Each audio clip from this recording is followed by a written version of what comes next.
Hello everyone, स्वागत है आपका हमारे यूट्यूब चैनल में। चलिए स्टार्ट करते हैं। प्रस्तावना, संविधान की प्रस्तावना संबंधित जो प्रश्न पूछे जाते हैं, आज हम उन सारे प्रश्नों को डिस्कस करते हैं।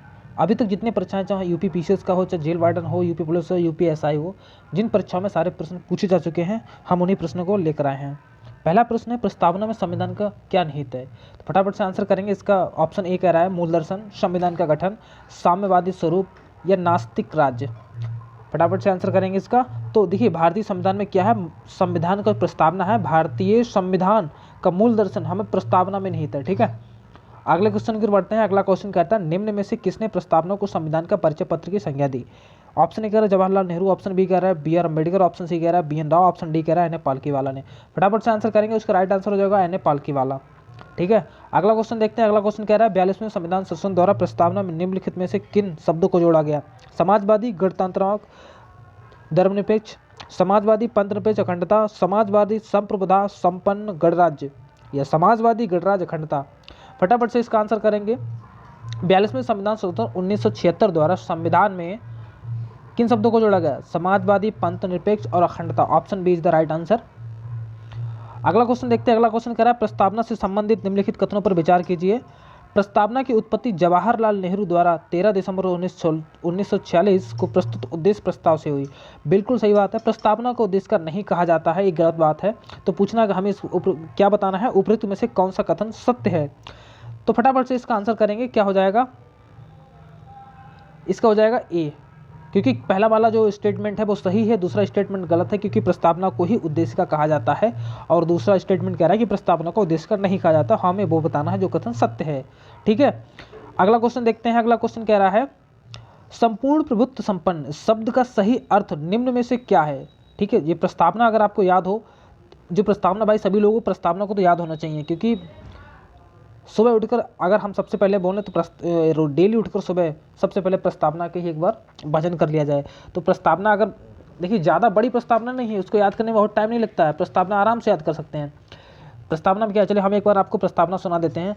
हम भारत के लोग भारत को एक संपूर्ण प्रभुत्व संपन्न समाजवादी पंथ निरपेक्ष लोकतंत्रात्मक गणराज्य बनाने के लिए तथा उसके समस्त नागरिकों को सामाजिक, आर्थिक, राजनीतिक न्याय, विचार, व्यक्ति विश्वास, धर्म और उपासना की स्वतंत्रता, प्रतिष्ठा और अवसर की समता प्राप्त कराने के लिए तथा उन सब में व्यक्ति की गरिमा, राष्ट्र की एकता और अखंडता सुनिश्चित करने वाली बंधुता बढ़ाने के लिए दृढ़ संकल्प होकर अपनी संविधान सभा में आज तारीख 26 नवंबर 1949 ईस्वी मिति मार्ग शीर्ष शुक्ल सप्तमी संवत 2006 विक्रमी को एतद द्वारा इस संविधान को अंगीकृत, अधिनियमित और आत्मर्पित करते हैं। भाई सभी लोगों को प्रस्तावना तो याद होना चाहिए। ठीक है, अगला क्वेश्चन। ठीक है, अब पांचवा क्वेश्चन कह रहे हैं कि संपूर्ण प्रभुत्व संपन्न शब्द का सही अर्थ आपको बताना है। तो इसमें बताएंगे, केवल आंतरिक मामलों में स्वतंत्र निर्णय की शक्ति, केवल बाह्य मामलों में स्वतंत्र निर्णय की शक्ति, आंतरिक व बाह्य मामलों में सर्वोच्च व स्वतंत्र निर्णय लेने की शक्ति, या इनमें से कोई नहीं।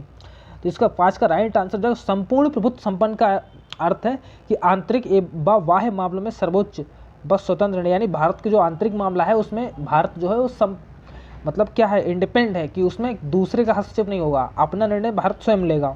ठीक है, अगला क्वेश्चन है, प्रस्तावना में स्वतंत्रता, समानता और बंधुत्व शब्द किस देश के संविधान से लिए गए हैं? बताएंगे फटाफट से आंसर। रूस, अमेरिका, फ्रांस, जर्मनी। स्वतंत्रता, समानता, बंधुत्व शब्द किस देश के संविधान से लिए गए हैं? तो ये फ्रांस के संविधान से लिए गए हैं। कहाँ से लिए गए हैं? फ्रांस के संविधान से। अगला क्वेश्चन देखते हैं। अगला क्वेश्चन कह रहा है, निम्नलिखित कथनों पर विचार कीजिए। पहला कथन है, केशवानंद भारती बनाम केरल राज्य 1973 मामले में प्रस्तावना को संशोधनीय माना गया है। ठीक है, दूसरा स्टेटमेंट है, बेरूबारी संघ 1960 के मामले में प्रस्तावना को संशोधनीय माना गया। तो उपरोक्त में से कौन से कथन सत्य हैं वो आपको बताना है। ठीक है, पहला कथन देखो, पहला कथन जो है बिल्कुल एकदम सत्य है। ठीक है, पहला कथन एकदम सत्य है। जो दूसरा कथन है, बेरूबारी संघ 1960 के मामले में प्रस्तावना को संशोधनीय माना गया है, इसमें नहीं माना गया है। ठीक है, तो जो 7 का राइट आंसर हो जाएगा ए, केवल एक कथन सत्य है। ठीक है, इसका राइट आंसर क्या हो जाएगा? ए, केवल एक कथन, दूसरा नहीं है। अगला क्वेश्चन कह रहा है, संविधान की प्रस्तावना दीर्घकालिक सपनों का विचार है। निम्न में ये कथन किसने कहा था? कथन किसका है? ठीक है, संविधान जो प्रस्तावना है वो दीर्घकालिक सपनों का विचार है, ये कथन बताना किसका? Jawaharlal Nehru, B R Ambedkar, K M Munshi, sir Alladi Krishnaswami Iyer. तो 8 का राइट आंसर हो जाएगा option D, sir Alladi Krishnaswami Iyer. अगला क्वेश्चन कह रहा है प्रस्तावना से संबंधित संविधान संशोधन है। प्रस्तावना तो भाई बहुत चर्चित 42वां संविधान संशोधन, इसी को हम मिनी कॉन्स्टिट्यूशन भी कहते हैं। अगले क्वेश्चन की तरफ बढ़ते हैं। अगला क्वेश्चन, ठीक है, अगला क्वेश्चन कह रहे हैं न्याय में सम्मिलित सभी पक्ष सामाजिक, आर्थिक, राजनीतिक भारतीय संविधान में किस देश से ग्रहण किए गए हैं। ठीक है, बताना है आपको कि सामाजिक, आर्थिक, राजनीतिक जो तो हमारे प्रस्तावना में 3 प्रकार के न्याय दिए गए हैं, ये भारतीय संविधान में किस देश से ग्रहण किए गए हैं, तो बताएंगे ये। तो भैया देखो, सामाजिक, आर्थिक, राजनीतिक ये रूस के संविधान से ग्रहण किए गए हैं। ठीक है, अगला क्वेश्चन कह रहा है राजनीतिक लोकतंत्र तब तक स्थायी नहीं बन सकता जब तक कि उसके मूल्यों में सामाजिक लोकतंत्र नहीं हो। उक्त कथन किसका है? बहुत चर्चित ये कथन है, तो बताएंगे किसका है, फटाफट से करेंगे। तो इसको BR अम्बेडकर, डॉक्टर भीमराव अम्बेडकर का ये कथन है। अगला क्वेश्चन कह रहे हैं, अगला क्वेश्चन है प्रस्तावना में निम्नलिखित में से किन तत्वों को समावेश पाया जाता है। समावेश पता है, तत्वों का समावेश, संविधान का स्रोत, स्वरूप व उद्देश्य, तानाशाह का स्रोत, स्वरूप व उद्देश्य, धर्मतंत्र का स्रोत, स्वरूप व उद्देश्य, राजतंत्र का स्रोत, स्वरूप व उद्देश्य। तो 12वें क्वेश्चन का राइट आंसर क्या हो जाएगा? संविधान का स्रोत, स्वरूप व उद्देश्य। देखिए, संविधान का स्वरूप और जो उद्देश्य है वो हमें क्या बताती है? प्रस्तावना से हमें क्या पता चलता है?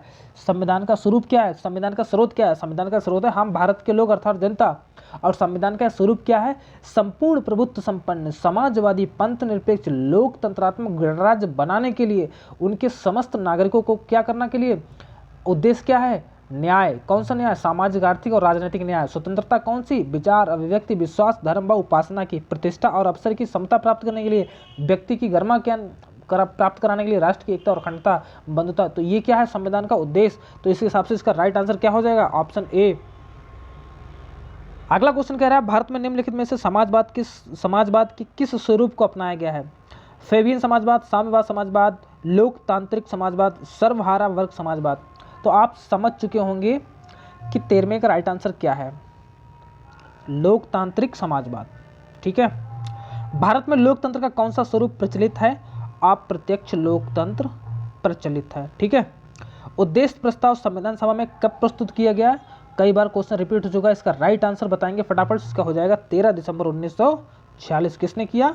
प्रारूप समिति, उद्देश्य प्रस्ताव किसने लाया? पंडित जवाहरलाल नेहरू।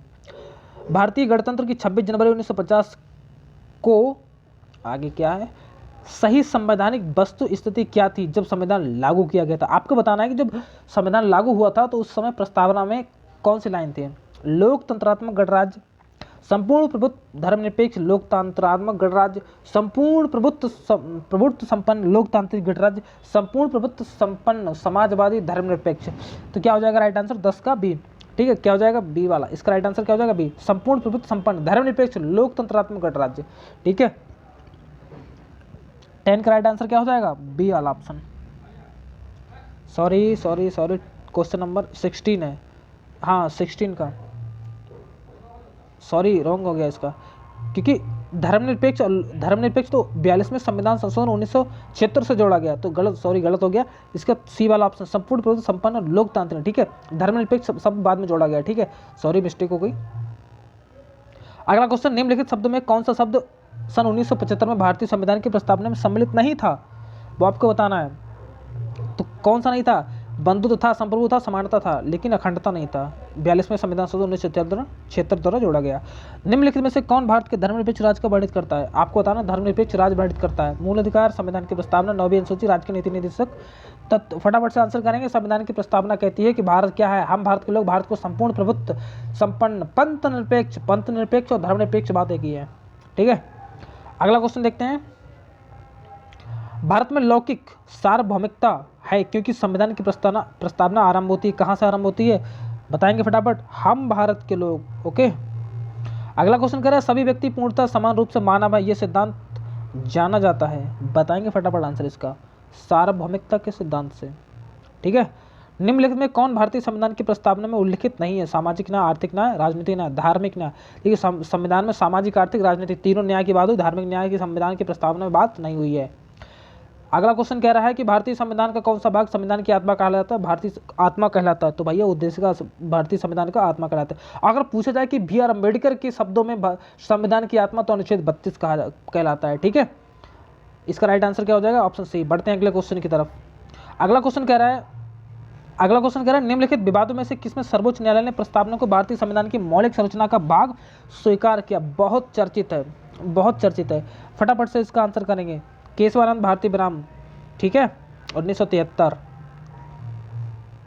भारत के संविधान के उद्देश्य में कितने प्रकार के न्याय हैं भैया? 3 प्रकार के न्याय हैं, सामाजिक, आर्थिक, राजनीतिक। निम्नलिखित में से कौन से भारतीय संविधान के उद्देश्यों को प्रतिबिंबित करता है? निम्नलिखित में कौन एक भारतीय संविधान के उद्देश्य को प्रतिबिंबित करता है? आपको बताएंगे संविधान के उद्देश्य को कौन सा प्रतिबिंबित करता है, ठीक है। क्या हो जाएगा इसका राइट आंसर भी? संविधान की प्रस्तावना। सब भारतीय संविधान के उद्देश्य कौन बताता है? प्रस्तावना ही तो हमें बता रही है। भारतीय संविधान की प्रस्तावना में निम्नलिखित में से किस स्वतंत्रता का वर्णन नहीं है? ठीक है, बताएंगे। 26 का राइट आंसर क्या हो जाएगा? बोलेंगे। विचार की स्वतंत्रता, धर्म की स्वतंत्रता, विश्वास की स्वतंत्रता, आर्थिक की स्वतंत्रता। देखो ये आर्थिक की स्वतंत्रता नहीं है, ठीक है। आर्थिक न्याय है, आर्थिक स्वतंत्रता नहीं है संविधान में। वो उद्देश्य का कि जो प्रस्तावना है उसमें आर्थिक स्वतंत्रता की बात नहीं है, आर्थिक न्याय की बात हुई है, स्वतंत्रता की नहीं। स्वतंत्रता 5 प्रकार की बताई गई। कौन कौन सी? विचार, अभिव्यक्ति, विश्वास, धर्म और उपासना, ठीक है। 27 नंबर क्वेश्चन कह रहा है निम्नलिखित में से किस बात में उच्चतम न्यायालय ने धारणा प्रस्तुत की कि उद्देश्य का संविधान का भाग है? बताएंगे, ठीक है। बॉम्बे बनाम यूनियन ऑफ इंडिया, 27। ओके, अगला क्वेश्चन है निम्न में से कौन सही है? बताएं। स्टेटमेंट दिए, 4 कथन है, इन्हें पढ़ें आप, बताएं कौन सा सही है। सामाजिक समानता संविधान के प्रत्याभूत नहीं है। देश में सामाजिक समानता पहले से ही विद्यमान थी। सामाजिक समानता संविधान में प्रत्याभूत है। उपरोक्त में से कोई नहीं है। देखिए, सामाजिक समानता संविधान में प्रत्याभूत है।